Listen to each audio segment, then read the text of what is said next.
Hello bachcho. Let's read the question. From the ground state electronic configuration of the elements given below, pick up the one has highest value of second ionization energy. Option A 1s2, 2s2, 2p6 and 3s2. Option B 1s2, 2s2, 2p6, 3s1.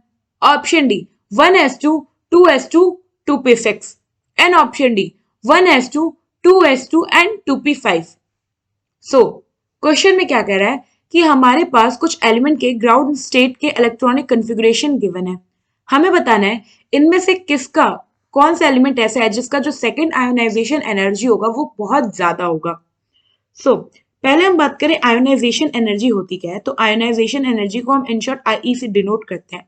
इसमें क्या होता है, जैसे कि मान लीजिए ये हमारा एक एलिमेंट है, हम इस एलिमेंट में से कुछ एनर्जी देके इलेक्ट्रॉन रिमूव करते हैं। तो जब हमने इसमें से एक इलेक्ट्रॉन रिमूव किया तो ये क्या हो गया, एक्स प्लस वन, ये प्लस वन इलेक्ट्रॉन रिमूव हो गया। तो यहाँ पे जो एनर्जी हमने इसको दिया है उस एनर्जी को कहते हैं हम आयोनाइजेशन एनर्जी। और क्योंकि हमने इसमें से अभी एक इलेक्ट्रॉन फर्स्ट इलेक्ट्रॉन रिमूव किया है तो ये हो गया अपना आयोनाइजेशन एनर्जी फन। नाउ सेकेंड आयोनाइजेशन एनर्जी क्या होगा, अगर हम इसी एक्स प्लस वन में से एक और इलेक्ट्रॉन रिमूव करके इसको x प्लस टू में करें तो यहाँ पे जो एनर्जी लगा वो हो गया आयोनाइजेशन एनर्जी, और जो इस स्टेप की एनर्जी हुई उसे हम इंडिकेट कर देते हैं आयोनाइजेशन एनर्जी टू। हम एक बार में इलेक्ट्रॉन नहीं निकालते, हम एक एक करके उससे आयोनाइजेशन एनर्जी गिव करके इलेक्ट्रॉन को रिमूव करते हैं। नाउ क्वेश्चन में क्या क्या है कि इनमें से किसकी जो सेकंड आयोनाइजेशन एनर्जी होगी वो सबसे ज्यादा होगी।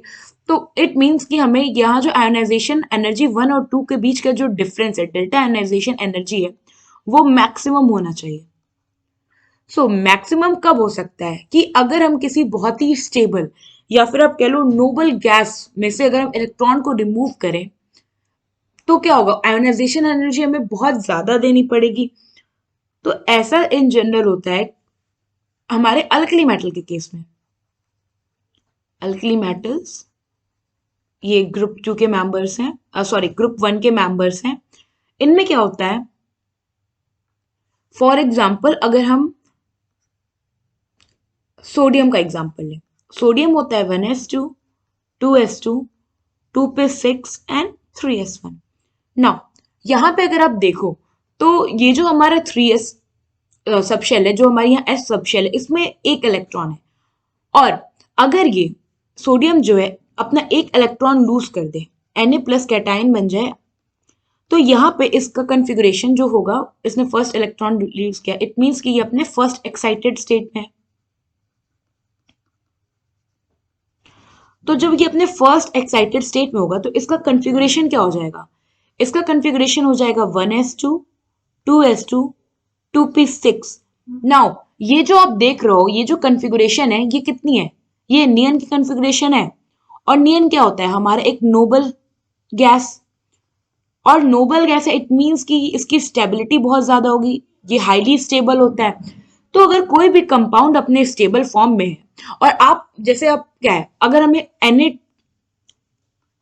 Na+2 करना होगा तो उसके लिए क्या करना होगा, हमें इस Na+ में से अगर हमें Na2+ करना है तो जो कि हमारा ऑलरेडी स्टेबल कैटायन है Na+, इसमें से क्या करना होगा, हमें और हीट देके इसको Na2+ में करके एक और इलेक्ट्रॉन रिमूव करेंगे। ये हो गया अपना आयोनाइजेशन एनर्जी वन, ये हो गया अपना ionisation energy to.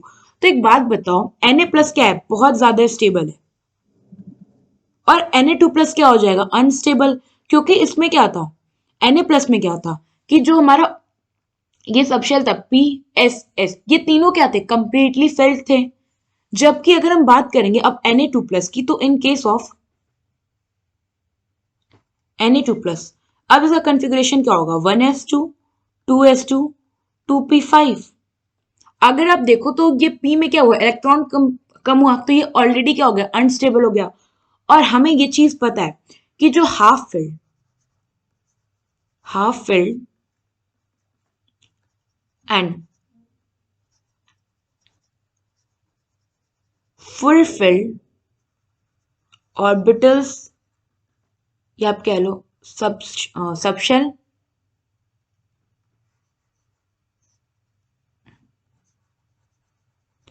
fulfilled and half filled subshell are more stable.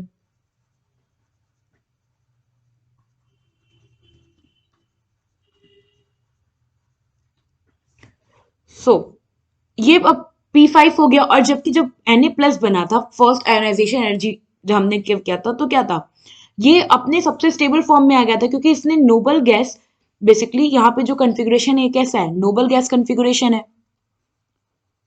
और ये कॉन्फ़िगरेशन होता है किसका है, नियन का है ये वाला।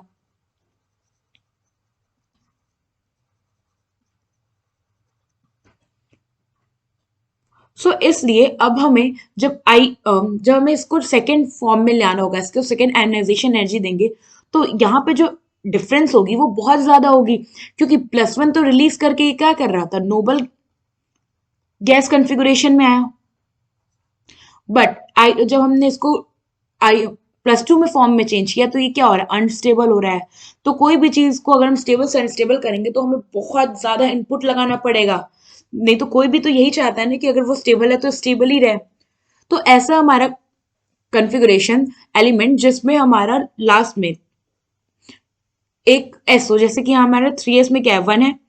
तो इसके बाद क्या हो रहा था, ये अटेन कर रहा था configuration, stable configuration, noble gas configuration. तो जिस भी एलिमेंट में ऐसा कॉन्फ़िगरेशन होगा वो हमारा क्या होगा, उसके जो सेकेंड आयनाइजेशन एनर्जी होगी वो बहुत ज्यादा होगी।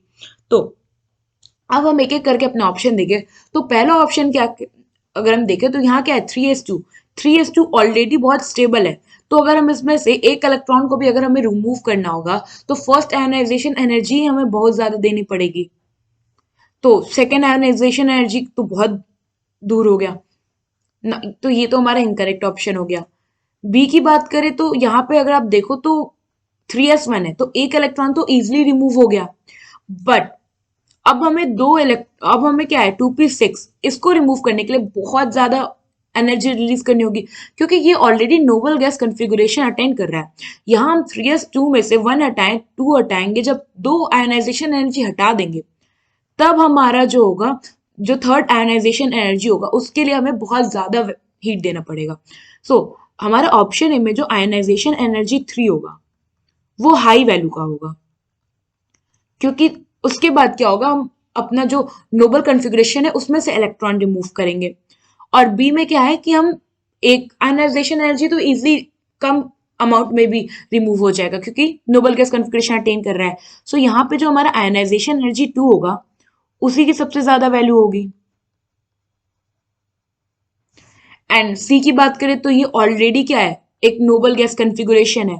एंड डी, डी तो 2p5 है तो ये क्या होगा, इजिली इलेक्ट्रॉन रिलीज कर देगा। तो ये भी हमारा ऑप्शन इनकरेक्ट हो गया। ऑप्शन बी जो है हमारे यहाँ पे वो करेक्ट ऑप्शन है। आई होप आपको एक क्वेश्चन समझ में आया होगा। Thank you.